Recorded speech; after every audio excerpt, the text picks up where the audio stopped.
आज बुद्ध के मानने वाले भारत में ना के बराबर, और जो हैं भी थोड़े से, उनको भी बुद्ध से कुछ लेना देना नहीं।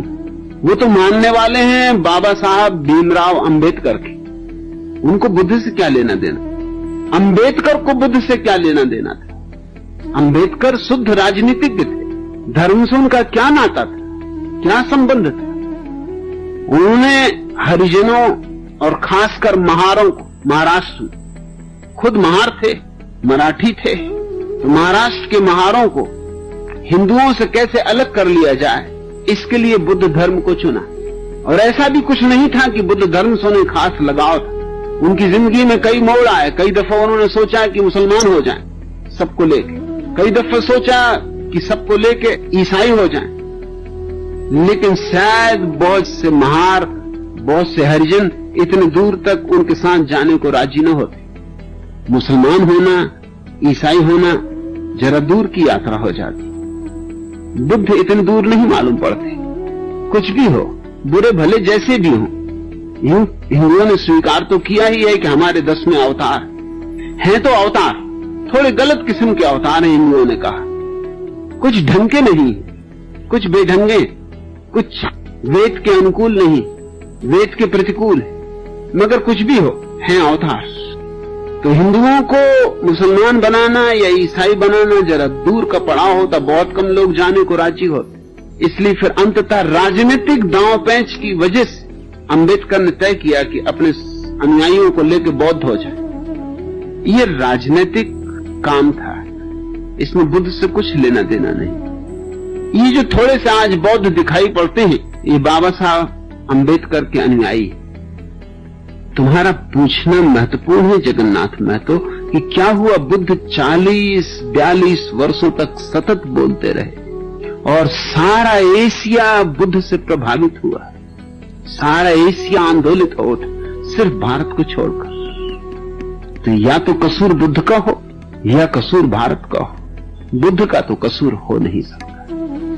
हाँ, अगर कसूर इसको ही कहो तो बात और कि उन्होंने सत्य को जैसा था वैसा ही कह दिया, सीधा सीधा कह दिया, नग्न कह दिया। भारत के पांडित के वस्त्र उसे न पहनाए, और मैं कहता हूं अच्छा किया कि न पहनाए। भारत ने माना या न माना, लेकिन बुद्ध ने अपनी ओर से चेष्टा में कोई कमी नहीं की। भारत को जगाने का जैसा अथक प्रयास बुद्ध ने किया, न उसके पहले किसी ने किया था, न उनके बाद किसी ने किया।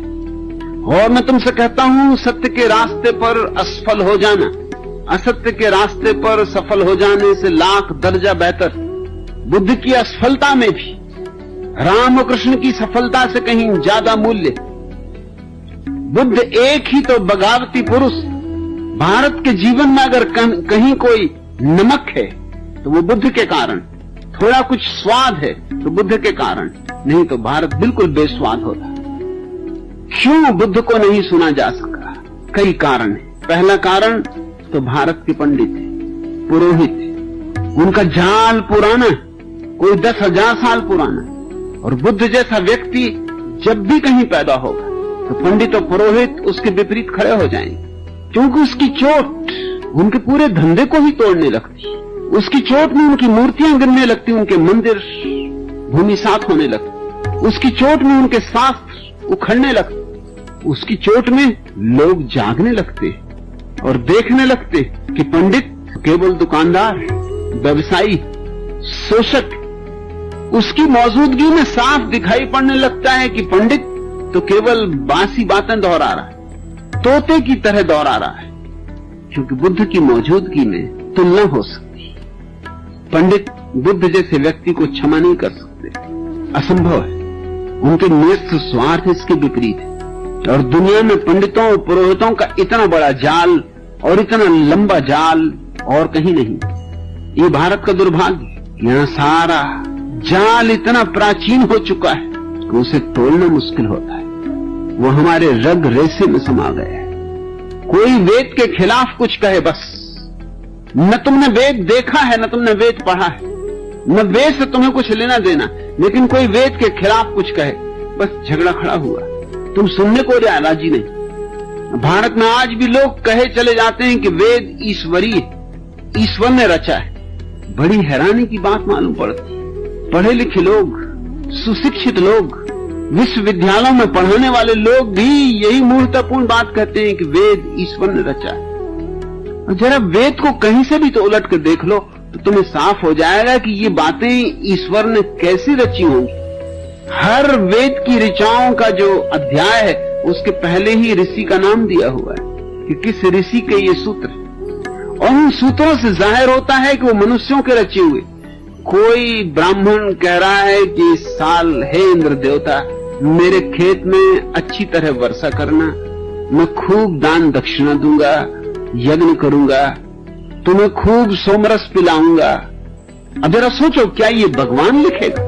भगवान का खेत और मेरे खेत में वर्षा ठीक से कर देना, ये तो किसी आदमी की ही बात हो सकती है। ये तो इतनी साफ है कि किसी बच्चे को भी समझाने की जरूरत नहीं। और मामला यहीं खत्म नहीं होता। मेरे खेत में ज्यादा वर्षा करना और पड़ोसी के खेत में वर्षा हो ही ना तो चढ़ोतरी खूब चढ़ाऊंगा। ये तो और भी बात बिगड़ गई। ये तो मानवीय भी ना रही, अमानवीय हो गई। और मेरी गऊओं के थन में दूध बढ़ जाए और पड़ोसी की गऊओं के थन का दूध बिल्कुल सूख ही जाए, ये ईश्वर कहेगा? ईश्वर का कौन पड़ोसी? सब गऊएं उसकी, सबे भूमि गोपाल, सारी भूमि उसकी। कौन सी मेरी और कौन सी तेरी? वहां भी मेरा तेरा चल रहा है।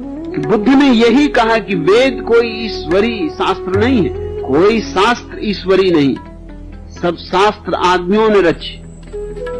और आदमियों में कई तरह के आदमी, कुछ तो आरिफों ने रचे हैं जिन्होंने जाना शायद वहां कुछ सत्य की दूर की ध्वनि सुनाई भी पड़ जाए, मगर ये गऊओं के थनों में दूध बढ़ जाए इसकी प्रार्थना करने वाले लोग आरिफ नहीं हो सकते। ये मेरे खेत में ज्यादा वर्षा हो जाए और पड़ोसी के खेत में ज्यादा वर्षा न हो, ये आरिफ नहीं हो सकते। बुल्ले शाह ऐसी प्रार्थना नहीं कर सकता, कबीर ऐसी प्रार्थना नहीं कर सकते, बुद्ध ऐसी प्रार्थना नहीं कर सकते। बुद्ध ने तो अपने शिष्यों को कहा कि तुम जब ध्यान करो और ध्यान में जब तुम आनंदित हो उठो तो ध्यान की पूर्णाहुति हमेशा इस बात से करना कि मेरे ध्यान से जो भी आनंद मुझे मिला है समस्त प्राणियों में बढ़ जाए, समस्त प्राणियों में बेशर्त बढ़ जाए, मेरा ही न रह जाए। क्योंकि जो मेरा रहेगा तो मर जाएगा और जो सब में बढ़ गया तो बच जाए। बांटने से बढ़ता है, रोकने से घटता है। एक आदमी ने बुद्ध से जाके कहा था कि आप कहते हैं तो करूंगा, इतनी भर आज्ञा चाहता हूं कि मेरा जो पड़ोसी बहुत दुष्ट, उसको छोड़ के मैं कह सकता हूं कि सबको मिल जाए। मुझे जो आनंद मिल रहा है ध्यान से, पड़ोसी को छोड़ के सारे जगत को मिल जाए, पशुओं को, पक्षियों को, पौधों को, पहाड़ों को, जिसको कहो, मगर ये मुझसे ना हो सकेगा कि इस दुष्ट को मिल जाए। इसको भर छोड़ने की आज्ञा दे दे। बुद्ध ने कहा उसके छोड़ने में ही सब गड़बड़ हो जाए, क्योंकि मैं वही मन तो बदलना चाहता हूं जो दोस्ती और दुश्मनी की भाषा में सोचता है, जो अपने और पराये की भाषा में सोचता है, जो मैं और तू के भेद में सोचता है। उस पड़ोसी को तो पहले मिले फिर और सबको मिले, ऐसा तू ध्यान कर। ध्यान जब आए और आनंद जगे तो कहना पहले मेरे पड़ोसी को मिल जाए और फिर सबको। पड़ोसी को पहले मिलनी चाहिए, पड़ोसी है, तेरे से आनंद की धारा बहेगी तो पहले तो उसी को छुएगी, फिर औरों को छुएगी, फिर दूर चांद तारों को छुएगी। और तू कहता पड़ोसी को ही न मिले तो फिर धारा बहेगी ही कैसे? यही अड़चन आ जाएगी, यही पत्थर पड़ जाएगा। वेद ने जो कुछ कहा है वो आदमी की कामनाएं हैं, आदमी की वासनाएं। बुद्ध ने कहा कि वेद मनुष्यकृत है और वो भी बहुत साधारण मनुष्यों द्वारा निर्मित है, जिनकी कोई महत्वपूर्ण बातें भी नहीं। कहीं कभार भूल चूक से कोई वेद में सूत्र मिल जाता है जो प्रशंसा के योग्य है, 1%, इससे ज्यादा नहीं। 99% तो कूड़ा कचरा है। इस बात को सुनते ही पंडित नाराज हो गए और पंडितों का पूरा जो आयोजन था सारे जगत को ग्रसित किए हुए, उसने बुद्ध के खिलाफ जिहाद छेड़ दी। इसलिए बुद्ध को सुना नहीं जा सका, शायद मुझे भी नहीं सुना जा सकेगा। कोशिश करूंगा, कोशिश कर रहा हूं, मगर मुझे इसकी बहुत फिक्र भी नहीं और बुद्ध को भी इसकी बहुत फिक्र थी, ऐसा मत मानना। जो सुन सकते हैं वो सुन लेंगे, जिनके काम का है उन्हें मिल जाएगा, जिनके पास थोड़ी बुद्धिमत्ता है वे पी लेंगे। और बुद्धुओं के लिए क्या किया जा सकता? फिर वो भारतीय हो या गैर भारतीय हो, बुद्धू तो बुद्धू। और इस देश में बुद्धुओं की लंबी परंपरा है, लंबी श्रृंखला है। भारत जैसे मरना ही भूल गया है, और चूंकि मरना भूल गया इसलिए लाशें रह गई। मरना भूल गया इसलिए पुनरुज्जीवित होना भी भूल गया। बूढ़ों को मरना चाहिए ताकि बच्चे जी सके। इस देश में बूढ़े जिंदा हैं, इसलिए बच्चे तो पैदा ही नहीं हो पाते, या होते हैं तो बूढ़े ही पैदा होते। फिर भारत कहने को आस्तिक है, लेकिन वस्तुतः आस्तिक नहीं, नास्तिक है। क्योंकि तुम्हारा सारा धर्म नकार पर खड़ा है। यह छोड़ो, यह छोड़ो, यह छोड़ो, ये नकार है। संसार असत्य है, माया है, छोड़ो। घर गृहस्थी माया है, छोड़ो, भागो। ये जो भगोड़ापन है ये नकार है, और जहां नकार है वहां नास्तिकता है। तो हमारी आस्तिकता ऊपर से ओढ़ी हुई राम नाम चदरिया है, भीतर कुछ और चल रहा है, बाहर हम कुछ और ओढ़े बैठे हुए। बुद्ध ने हमारी चदरिया छीन ली और कहा कि पहले अपनी असलियत देखो, क्योंकि असलियत में ही क्रांति हो सकती है। पहले अपने जीवन का सत्य समझो तो ही तुम्हारे जीवन में क्रांति हो सकती है। और अगर उस सत्य को नहीं देखा तो तुम थोथे आस्तिक बने रहोगे, मगर गहरे में तो तुम नास्तिक ही रहोगे। असली आस्तिक होने के पहले व्यक्ति को नास्तिकता की अग्नि से गुजरना पड़ता है। जिसने नहीं कहना ही नहीं सीखा, वो हां क्या खाक कहेगा, उसकी हां में बल नहीं होगा, उसकी हां नपुंसक होगी। बुद्ध ने नास्तिकता से गुजरने का पाठ दिया, बजाय इसके कि भारत उनके पाठ को सीखता, भारत ने उन्हीं को नास्तिक करार दे दी। मैं भी तुमसे यही कहता हूं कि पहले नास्तिकता की तलवार से काट डालो सारे अंधविश्वास, सब पाखंड, गिरा दो सब जंजीरें, तोड़ दो सब अंधकार। और जब नास्तिकता से तुम सब सफाई कर चुको तो फिर तुम बीज बो देना फूलों के। उनसे जो फूल खिलेंगे वे आस्तिकता के होंगे। जैसे कोई बगीचा बनाता है तो पहले पत्थर साफ करता है, जमीन गोड़ता है, जड़ें निकालता है, घास पात उखाड़ता है, ये नास्तिकता का काम। और फिर बीज बोता है, फिर फूल आते हैं, वसंत आता है। क्या उसका गिला कीजिए, क्या उसका गिला कीजिए, उसे प्यार ही कब था, वो अहद फरामोश वफादार ही कब था। उसने तो सदा पूजे हैं उड़ते हुए जुगनू, वो चांद सितारों का परस्तार ही कब था। हम डूब गए जागती रातों के भंवर में, हाथ उसका हमारे लिए पतवार ही कब था। आमों की हंसी ऋतु के सिवा भी तो वो कूके, लेकिन किसी कोयल का ये किरदार ही कब था। आवाज जो मैं दूं तो किसी और को छू ले, इस आंख मिचौली वो बेजार ही कब था। मशहूर जमाना है